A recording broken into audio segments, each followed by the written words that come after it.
अस्सलाम वालेकुम।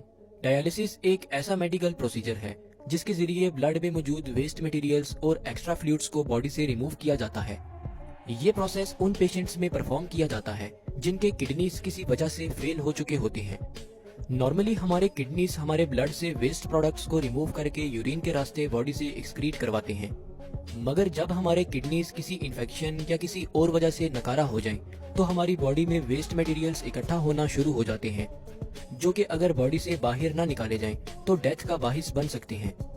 इसलिए इस सिचुएशन से बचने के लिए डायलिसिस का प्रोसेस परफॉर्म किया जाता है।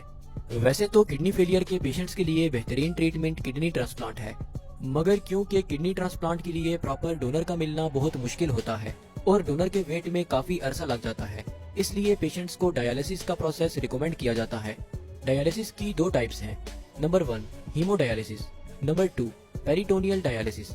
हीमोडायलिसिस डायलिसिस की बहुत कॉमन टाइप है, जिसमें एक मशीन के जरिए, जिसे डायलाइजर कहा जाता है, ब्लड को बॉडी से बाहर फिल्टर करके दोबारा बॉडी में इंटर किया जाता है। हीमोडायलिसिस के लिए सबसे पहले पेशेंट के बाजू में वेन और आर्टरी को एक सर्जिकल प्रोसीजर के बाद आपस में जोड़ दिया जाता है। जिस एरिया में आर्टरी और वेन को आपस में मिलाया जाता है उसे फिस्चुला कहा जाता है।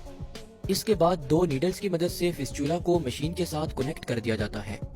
एक नीडल से ब्लड फ्लो होकर मशीन में इंटर होता है, जहां पर मशीन इस ब्लड से वेस्ट प्रोडक्ट्स को रिमूव करती है और फिल्टर किए हुए ब्लड को सेकंड नीडल के जरिए दोबारा बॉडी में भेजती है। ये प्रोसेस तकरीबन 4 घंटे मुसलसल परफॉर्म होता रहता है और किडनी फेलियर के पेशेंट को तकरीबन वीक में 3 बार ये प्रोसेस परफॉर्म करवाना पड़ता है। पेरिटोनियल डायलिसिस में पेशेंट के एब्डोमेन में मौजूद पेरिटोनियम कैविटी में ब्लड को फिल्टर करके वेस्ट प्रोडक्ट्स को रिमूव किया जाता है।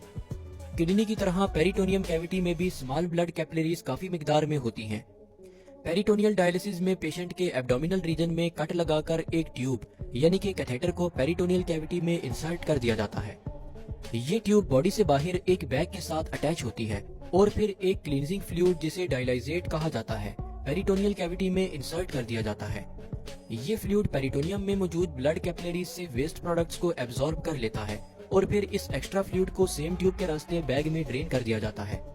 ये प्रोसेस डेली की बेसिस पर 3 से 4 मरतबा परफॉर्म करना पड़ता है और इस प्रोसेस को परफॉर्म होने के लिए 30 से 40 मिनट्स लगते हैं।